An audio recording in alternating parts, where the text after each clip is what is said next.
Good morning and welcome to the channel.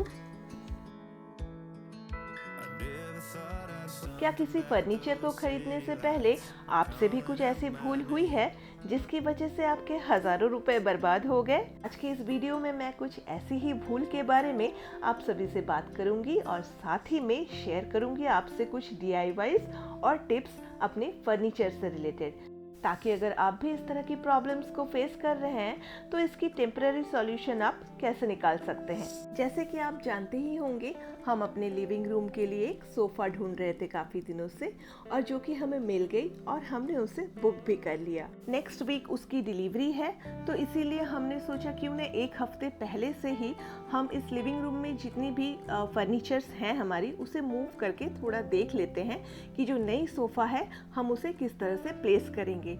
तो पहले तो हमने सोचा टीवी यूनिट को हम जो किचन वाली वॉल है उस तरफ रखेंगे, पर वहाँ देख रही हूँ जो टीवी कैबिनेट है वो थोड़ी सी बाहर की तरफ निकल आ रही है, तो जाते आते समय चोट लग सकती है। तो इसीलिए हमने सोचा वो आइडिया सही नहीं होगा, तो इसलिए हमने टीवी कैबिनेट को उसी जगह पर फिर से प्लेस कर दिया। तो इस वाली सेटिंग के अलावा मेरे पास और कोई भी ऑप्शन नहीं है कि मैं अपने फर्नीचर्स को इधर उधर करूँ। बहुत ही लिमिटेड स्पेस है। तो आज है वो दिन जिस दिन हमारे सोफ़ा की डिलीवरी होने वाली है, पर उससे पहले और भी काफ़ी सारी चीज़ें हैं घर में जिन्हें कि मुझे मूव करना होगा। जैसे कि जो हमारी डाइनिंग टेबल है वो बिल्कुल घर के एंट्री की तरफ है, और सोफ़ा जो है वो उसी रास्ते से ही हम अंदर की तरफ लाएंगे। और जो सोफ़ा हमने बुक किया है इस बार वो काफ़ी बड़ी और बल्की है, तो वहाँ से अगर हमें स्पेस सफिशिएंट नहीं मिलेगी अंदर की तरफ लाने के लिए, तो सोफ़ा अंदर लाना थोड़ा मुश्किल हो जाएगा। तो इसीलिए मैंने डाइनिंग टेबल को सुबह उठकर पहले हटा दिया। डिलीवरी पर्सन्स जो हैं वो सिर्फ आकर सोफ़ा आप जहां बोलेंगे वहीं पर उसे रख कर चले जाएंगे, तो इसीलिए जो सेटिंग है वो आपको पहले से ही तैयार करके रखना होगा। तो ये है हमारी वो पुरानी नेवी ब्लू कलर की सोफ़ा जो कि हमने यहाँ US आने के बाद लिया था। इसके जो बैठने की जगह है वो पूरी तरह से ख़राब हो गई है, क्योंकि इसके नीचे जो प्लाई होती है या वुड होती है वो टूट गई है, जिसकी वजह से ये पूरी तरह से दब गई है। और ये जो सोफ़ा है पूरी तरह से डिसमेंटल होती है। जब मैंने इस सोफ़ा को ख़रीदा था यहाँ आने के बाद, मैंने आपसे कहा था कि कभी अगर मैं इसको डिसमेंटल करूँगी तो आपको दिखाऊँगी कि ये किस तरह से डिसमेंटल होती है। तो इस सोफ़ा की 4 पार्ट्स हैं ऐसी जो कि पूरी तरह से डिसमेंटल होती है। पहली चीज़ जो डिसमेंटल होती है वो है ये सोफ़ा के 4 लेग्स। सेकंड जो डिसमेंटल होती है वो है हैंड रेस्ट की जगह, तीसरी है बैक रेस्ट की जगह, और चौथी है बैक में दिए गए कुशन्स। वैसे तो ज़्यादातर सोफ़ाज़ में जो बैक की कुशन्स है वो निकाली जा सकती है आसानी से, लेकिन इसके जो पार्ट्स हैं ये पूरी तरह से डिसमेंटल्ड होती हैं। ये मुझे पहली बार ही पता चला यहाँ आने के बाद, क्योंकि डिसमेंटल्ड सोफ़ा मैंने कभी भी नहीं ख़रीदा था। हमेशा हमने कारपेंटर के पास बनवाया है या तो फिर किसी मॉल से, शॉप से हमने रेडीमेड ख़रीदा है। तो ये हमारा फर्स्ट टाइम एक्सपीरियंस था डिसमेंटल सोफ़ा ख़रीदने का। इस सोफ़ा से हमने जो प्रॉब्लम फेस किया वो चलिए अभी मैं आपको बताती हूँ। इसकी चारों तरफ आप हुक्स देख सकते हैं। इसी हुक्स में आपको जो सोफ़ा के पार्ट्स हैं उसे डालकर फिक्स करना होता है। तो कई बार ऐसा होता है कि इस तरह के डिसमेंटल्ड पार्ट्स को आप फिक्स करने के बाद भी वो सही तरीके से फिक्स नहीं होती है। कई बार ना वो ऊपर नीचे हो जाती है, और तब अगर आपको ये पता ना चले कि वो हुक से बाहर निकल गई है और आप उस पर बैठ जाते हैं, तो उसके बैठने की जगह पे जो प्लाई है वो टूट जाती है, क्योंकि तब उसकी जो पोजीशन है वो थोड़ी सी अनइक्वल हो जाती है, जिसकी वजह से वो टूट जाती है अगर आप उस पर बैठ जाते हैं तो इस तरह की डिसमेंटल्ड सोफ़ा का जो एक्सपीरियंस है वो हमारा तो बिल्कुल भी अच्छा नहीं रहा।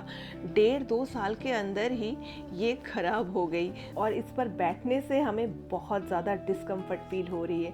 तो बस इसीलिए हमें नया सोफ़ा बुक करवाना पड़ा, और बस ये कुछ ही घंटों में आज अभी डिलीवर हो जाएगी। तो हमने सोफ़ा को इसीलिए इसको डिसमेंटल करके अभी फ़िलहाल बाहर रख दिया है, और ये जगह पूरी तरह से अभी खाली हो गई, तो मैंने इसमें वैक्यूम चलाकर इस जगह को फिर से थोड़ा सा क्लीन कर लिया। सोफ़ा की डिलीवरी करने के लिए तो आ गए हैं, पर एक बहुत बड़ी प्रॉब्लम हो गई है जिसकी वजह से हमें अपना नया सोफ़ा रिटर्न भेजना पड़ रहा है। हमारे घर के एंट्री से सोफ़ा को अंदर की तरफ लाने में उन्हें बहुत प्रॉब्लम हो गई। वो अंदर की तरफ किसी भी हालत में सोफ़ा को लेकर आ नहीं सके, क्योंकि हमारे जस्ट एंट्री के सामने ही जो वॉल है वहाँ पर जाकर सोफ़ा पूरी तरह से ब्लॉक हो जा रही थी, उसे और टर्न नहीं कर पा रहे थे वो। और साथ ही में हमारे जो घर की सीलिंग है वो भी काफ़ी लो है, जिसकी वजह से या तो वो ऊपर की तरफ जाकर अटक जा रही थी, या तो फिर ये वाली वॉल पर जो ऑपोजिट में है वहाँ पर जाकर अटक जा रही थी। सबसे बड़ी प्रॉब्लम है घर के एंट्री के सामने इतनी कम स्पेस में उसके ऑपोजिट में एक वॉल का होना। और सोफ़ा काफ़ी लंबी और चौड़ी भी है, उसको टर्न लेने के लिए स्पेस भी चाहिए, तो वो स्पेस नहीं मिल पाई, जिसकी वजह से उन्हें ये रिटर्न लेना पड़ा। फिर हमने सोचा कि पैटियो वाली जो एंट्री है वहाँ से उसे ले आएंगे, पर वो भी पॉसिबल नहीं था। तो आज के इस मिस्टेक से मैं आपको एक छोटी सी टिप ज़रूर शेयर करना चाहूँगी कि अगर आप भी बनी बनाई सोफ़ा फैक्ट्री से डायरेक्ट डिलीवर कर रहे हैं अपने घर पे, तो कुछ छोटी मोटी बातों का ध्यान आप ज़रूर रखें। पहली बात तो ये कि आप सोफ़ा की बुकिंग करने से पहले घर पे जहाँ पर आप सोफ़ा को प्लेस करेंगे या नई सोफ़ा आने के बाद लिविंग रूम पे या जहाँ पर भी आप रखेंगे, उस जगह की पहले आप प्रॉपर मेजरमेंट ले लें और मेजरमेंट के अकॉर्डिंग ही आप सोफ़ा का साइज़ चूज़ करें। और साथ ही में अपनी एंट्री वे को भी नेग्लेक्ट ना करें, वहाँ पर भी आप पूरी अच्छे से ध्यान दें कि आप जो फर्नीचर बुक कर रहे हैं उसे घर के अंदर आप ला भी सकते हैं या नहीं। तो अभी हमने फिर से अपनी पुरानी सोफ़ा बाहर से अंदर की तरफ ले आए। फ़िलहाल तो हमें यही वाली सोफ़ा यूज़ करनी पड़ेगी, पर इसके लिए कुछ टेम्परेरी सॉल्यूशंस हमें निकालने पड़ेंगे और इसके लिए मेरे हस्बैंड बेस्ट हैं। तो उन्होंने कुछ DIY सोचा है, आप कह सकते हैं, इस सोफ़ा की मरम्मत करने के लिए। तो हमारे पास एक वुडन की प्लैंक जैसी पड़ी थी, उसको इन्होंने बाहर से ले आया और फिर कुछ पुराने शूज़ लाकर इस सोफ़े के नीचे की तरफ जो जगह है उस जगह को ओपन करके वहाँ पर इसे डाल दिया और टाइटली इसे सिक्योर कर दिया, ताकि जो प्लाई टूट गई है वो फिर से उठ ना जाए, बैठते समय फिर से कोई डिस्कम्फर्ट ना हो। ये जो ऊपर से हमने प्लाई और शूज़ को टाइटली बांध के सिक्योर किया है, जो सोफ़ा की ओरिजिनल प्लाई है और जो टूट गई है, वो इस प्लाई के प्रेशर से और इन शूज़ के प्रेशर से वो थोड़ी सी लेवल हो जाएगी। यानी कि जो बैठने की जगह आपको मैंने दिखाई थोड़ी सी उबड़ खाबड़ सी हो गई है ना, वो जगह थोड़ी सी लेवल हो जाएगी और बैठने में उतनी प्रॉब्लम नहीं होगी और सोफ़े के अंदर की स्प्रिंग भी थोड़ी सी लेवल हो जाएगी। अभी टेम्परेरी ये एक सल्यूशन है जो कि आप भी कर सकते हैं अगर कभी आपके साथ कुछ ऐसा हो जाए तो यही सब सोचने के बाद हमने इस सोफ़ा की एक DIY कर ली, जो कि टेम्परेरी सॉल्यूशन है।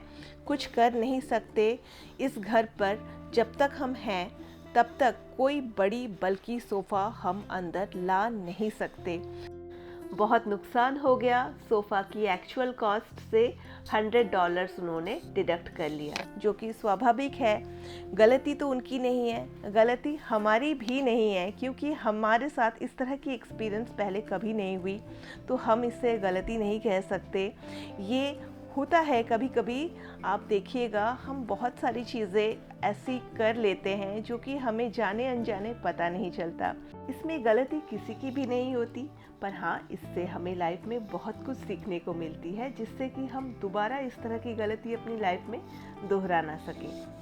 ऐसी एक गलती हमने और भी की है, जिसके ऊपर मैं अलग से कभी वीडियो बनाऊंगी, पर हाँ, डिफरेंस इतना है कि दोनों की सिचुएशंस अलग हैं, दोनों कम्प्लीटली डिफरेंट सिचुएशंस में की गई मिस्टेक्स हैं या गलती हैं आप कह सकते हैं, और उनसे हमें बहुत कुछ सीखने को मिला। और आशा करती हूँ आज के इस वीडियो से आप सभी को भी काफ़ी कुछ सीखने को मिला। मेरी ये छोटी छोटी टिप्स आप ज़रूर ध्यान दीजिएगा जब भी आप सोफ़ा खरीदने जाएं या किसी भी बल्कि फर्नीचर को आप खरीदने जाएं, उसकी बुकिंग करवाने से पहले इन छोटी मोटी बातों का ध्यान आप ज़रूर रखें। प्रॉब्लम्स डिसमेंटल्ड होकर आने वाली फर्नीचर्स में नहीं होती हैं, क्योंकि वो तो किसी भी स्पेस से अंदर की तरफ आ जाती हैं। प्रॉब्लम्स तभी होती हैं जब वो पूरी तरह से बनी बनाई आती हैं। तो ऐसे सिचुएशन में आपके काफ़ी पैसे भी नुकसान हो सकते हैं, जैसे कि हमारा हुआ। तो मैं नहीं चाहूँगी कि किसी के भी पैसे नुकसान हो। ये एक बहुत बड़ी हमारे लिए एक लर्निंग हो गई। तो आप सभी से बस यही कहना चाहूँगी कि आप किसी भी फर्नीचर की बुकिंग करवाने से पहले घर के स्पेस की प्रॉपर मेजरमेंट लें और साथ ही साथ घर की एंट्री को भी नेग्लेक्ट ना करें। इस तरह की होम मेकिंग कंटेंट्स अगर आपको अच्छी लग रही हो तो मेरे इस चैनल को लाइक, शेयर और सब्सक्राइब कर लीजिएगा। और साथ ही साथ मेरे दूसरे चैनल को भी विजिट करना ना भूलिएगा, जिसका नाम है बोंग फैमिली ट्रैवल्स। वहाँ पर मैं शेयर करती हूँ अपनी सारी ट्रैवल वीडियोस। और मैंने फ़िलहाल अभी अपनी टीवी कैबिनेट को पैटियो वाली वॉल पर मूव कर दिया है। पहले तो सोच रही थी कोई भी सेटिंग इस रूम के अंदर हो नहीं पाएगी, लेकिन थोड़ा सा आइडिया लगाया तो देखा नहीं, टीवी कैबिनेट इस वाली वॉल पर फिट हो जा रही है और इससे लिविंग रूम जो है वो थोड़ी सी स्पेशियस भी लग रही है, थोड़ी ओपन लग रही है। तो चलिए आज के वीडियो को भी मैं यहीं ख़त्म करती हूँ। आशा करती हूँ आपको अच्छा लगा होगा। मिलते हैं बहुत जल्द काफ़ी सारी और भी इंटरेस्टिंग वीडियोस के साथ। तब तक के लिए टेक केयर एंड बाय।